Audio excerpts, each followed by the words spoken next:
Uh, Welcome to this session of life skills. I had been discussing about important life skills such as learn negotiating skills, conflict management skills, behavior changes, and stress and emotion, how to solve your problem, creative and critical thinking, problem related to adolescence, conflict management skills, life interview skills, and group discussion, etc., in respect of the life skills that are required for the students. However, I have included in my topic life skills for corporates recently, and I had been telling about personal finance planning, parenting skills, leadership skills, learning skills, presentation skills,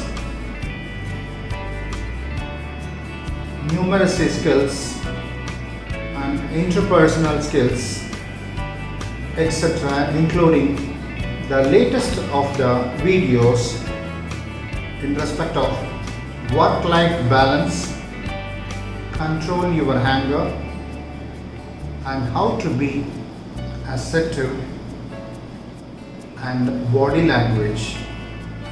And the recent video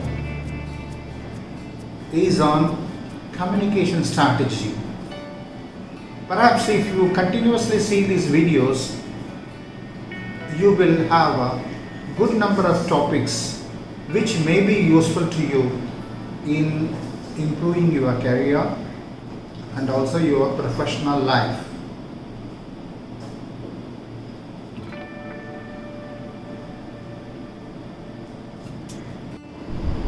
Today, I would like to talk on a very interesting subject called public speaking.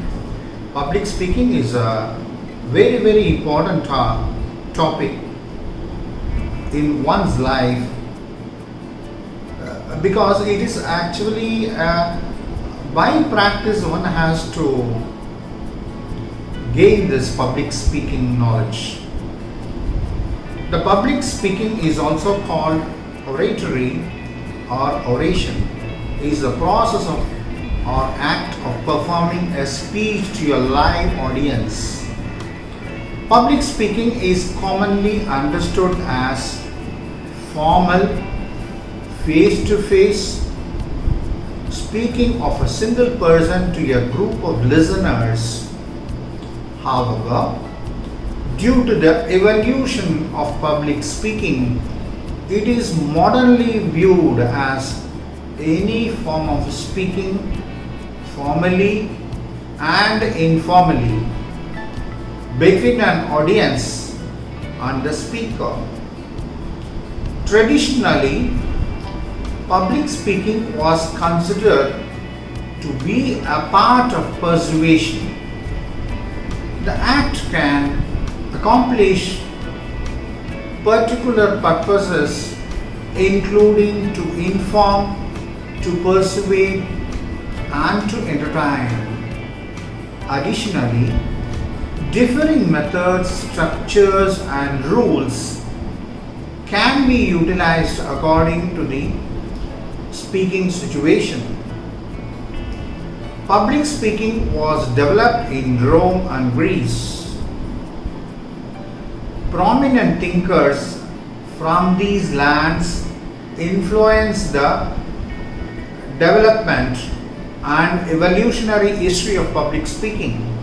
Currently, technology continues to transform the art of public speaking through newly available technologies such as video conferencing, multimedia presentation, and other non-traditional forms.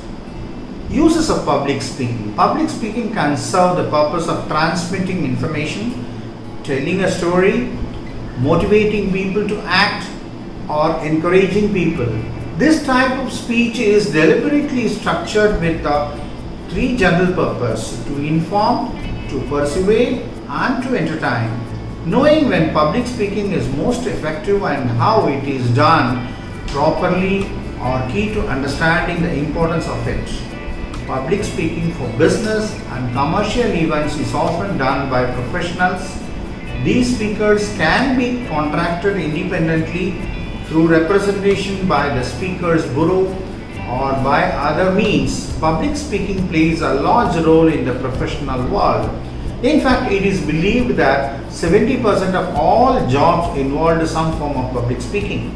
In classical Greece and Rome, rhetoric was the main component of composition and speech delivery, both of which critical skills for citizens to use in public and private life.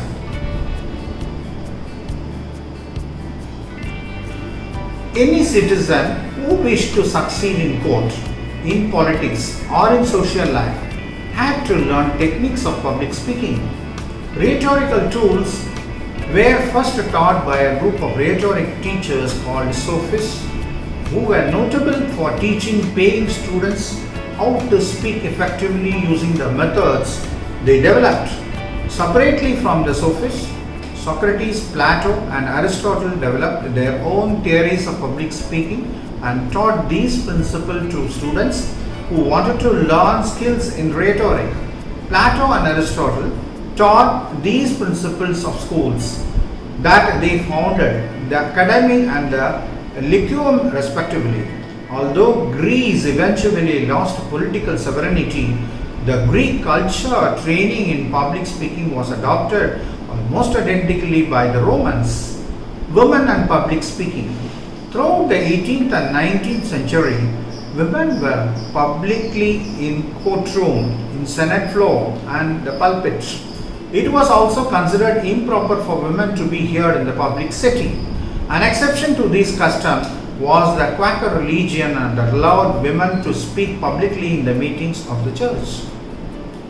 Frances Wright was known as one of the first female public speakers of the United States. She advocated equal education for women and men through large audiences and through the press.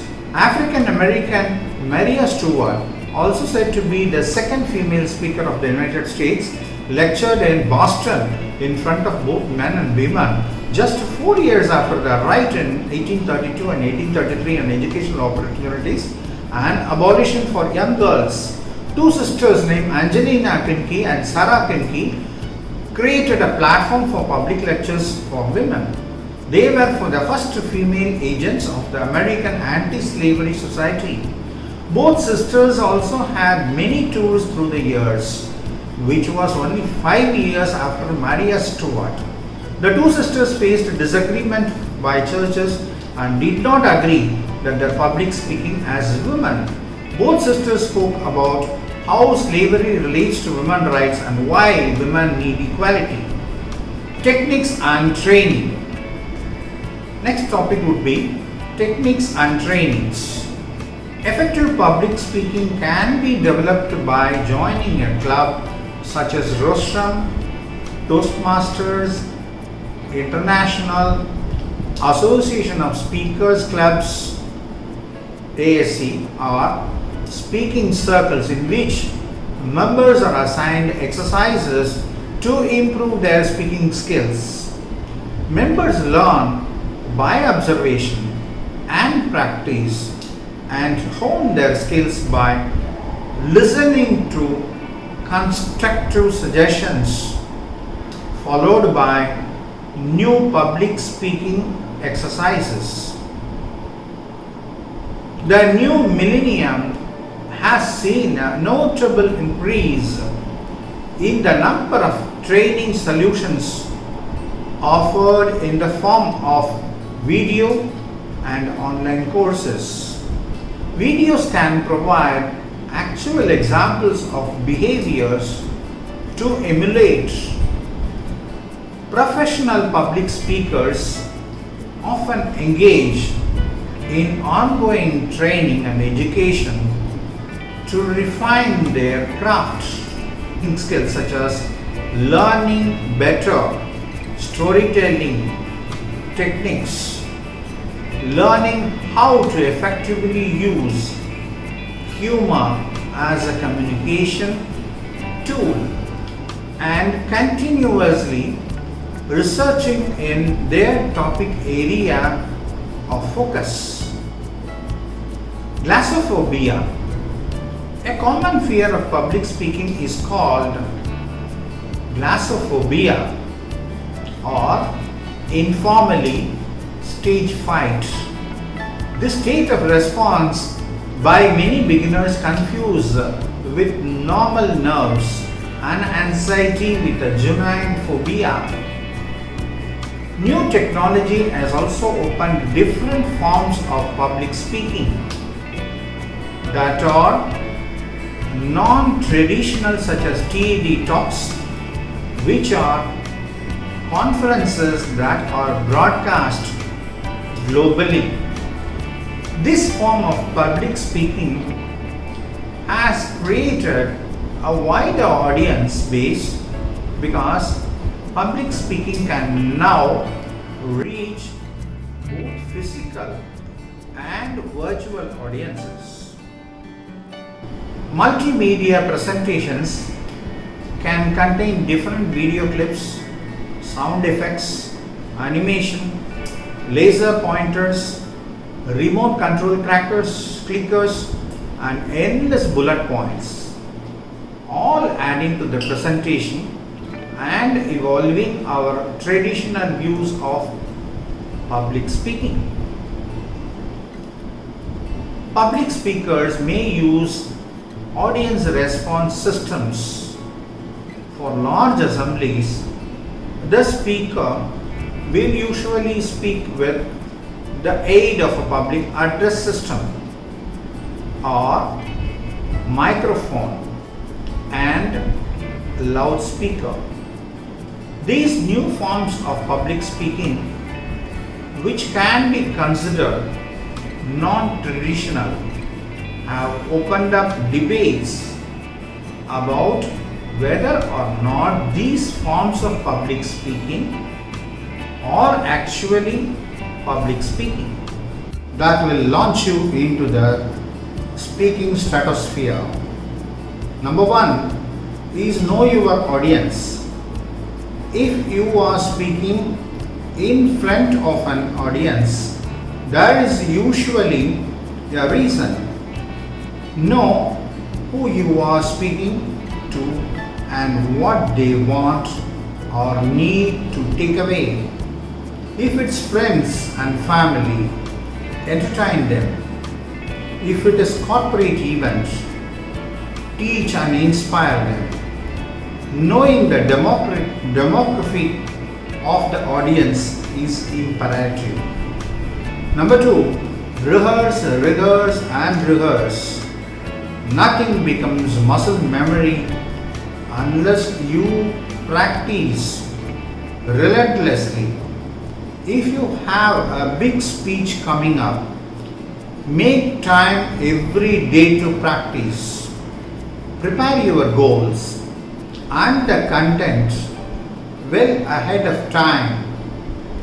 This can be done while driving, exercising, in the car, or on a plane, anywhere. Number three is practice with the distractions. Once I know the content, I like to add a little bit of distraction to test how well prepared I really am. Turn on the TV or rehearse while pushing your child in the swing. Anything that adds a little more challenge. Number four, find a style that works for you. Different events will often require a different approach or style. Sometimes reading a prepared speech is fine, but know it backward or forward so you are not staring down at the pages the whole time. Some use notes Others prefer to be 100% scripted and memorized. If that's your style, memorize the content so well that you can go off script if needed. And so you don't sound like you are reciting a poem. Use the proper approach for appropriate events. Number 5. Know the environment. Know the venue where you will be speaking. Get there well ahead of time. Walk the room, walk the stage, get a feel for the vibe of the environment so you are more comfortable when it's go time. Number 6.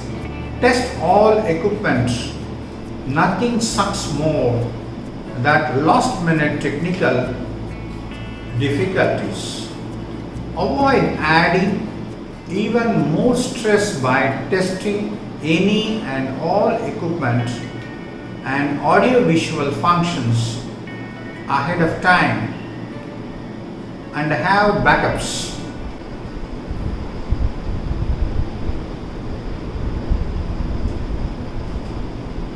Number 7. Practice in front of a mirror. Practicing in front of a mirror is a good way to learn the proper amount of body motion, hand usage, and facial expressions. Number 8. Take every opportunity to speak. The only way to get better at anything is to do all the time. Rehearsing is good, but nothing compares actually getting up in front of an audience and doing it for real. Number 9. Practice body language and movement. Remember, communication is much more about tone and body language than the words we say. The words, of course, matter, but emphasis comes with the movement and body language.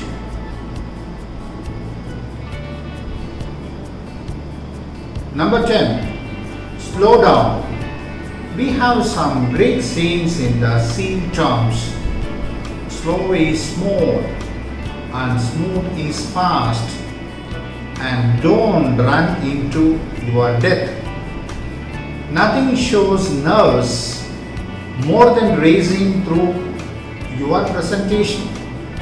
If you want to impact the audience in a meaningful way, make sure they actually hear what you are saying. Slow it down. Number 11 is make eye contact. This one is very important, and it does not matter how big the audience is. Make eye contact with as many people as possible. It makes the audience members feel like you are speaking directly to them, and don't just stick to people in the first couple of rows. So look at the people in the back too. So number 12, know your material. If your goal is to become a thought leader or actually teach the audience something, only a truly authentic understanding of the material will get you there. Number 13, take long pauses. Similar to slowing things down, make a point to take long pauses and make them longer than you ever think is appropriate. It can have a great impact on emphasizing key points and emotionally connecting to the audience. Number 14, is practice tone and projection. Don't just seek your way through a speech using the same tone and volume. Tone and projection add a layer of entertainment and help keep the audience fully engaged from start to finish. These two must be practiced religiously. Number 15. Use humor and emotion. It does not matter what you are talking about. There is always a place for emotion or humor or both. I once gave a presentation about data analytics at a conference. Boring. So I made sure to weave in plenty of humor to spice things up. I find self-deprecating humor to work the best. And if you are starting to get emotional, so what? Use it. The audience may not remember everything you said, but they will remember how you made them feel. Number 16 is mentally prepared. Find time during the hour before your speech for some solitude. Get your mind right. Clear your head. If it is 5 minutes before, just relax. The time for making sure you know the material perfectly has passed. Number 17 is exercise before you go on. It is almost impossible to feel stress and anxiety after a good workout. If you have the time, exercise. The closer to your speech, the better. It's also a good time to practice. I like to rehearse while running or swimming. Number 18 is project confidence. The more you project confidence, the more confident you are likely to feel. Get out there and own the room. Even if you are terrified, fake it. Look people in the eye and command their attention. Number 19. Don't go over the allotted time. When in doubt, go under the allotted time. Less is sometimes more, but never ever go over. It's poor speaking etiquette and shows you are not prepared. It is disrespectful of the agenda for the event. Again, just practice. Number 20. Ask for feedback. Most of us don't like to ask for feedback. Why? Especially when we know the response may include some constructive criticism. Oh, you would have enjoyed and appreciated the topic public speaking. Public speaking, it doesn't come by reading. It comes by practice. Rehearse and rehearse and rehearse. Wherever you go, whatever you do, you start rehearsing. And don't have any fear. Have confidence about the audience. So you need not have any inhibition that audience is going to criticize you after the speech. Don't have that attitude. If you like this video, like it and share it with your friends and pass out your comments whether it is positive or negative. Even if it is a critic, it will be very useful for us to improve upon in future.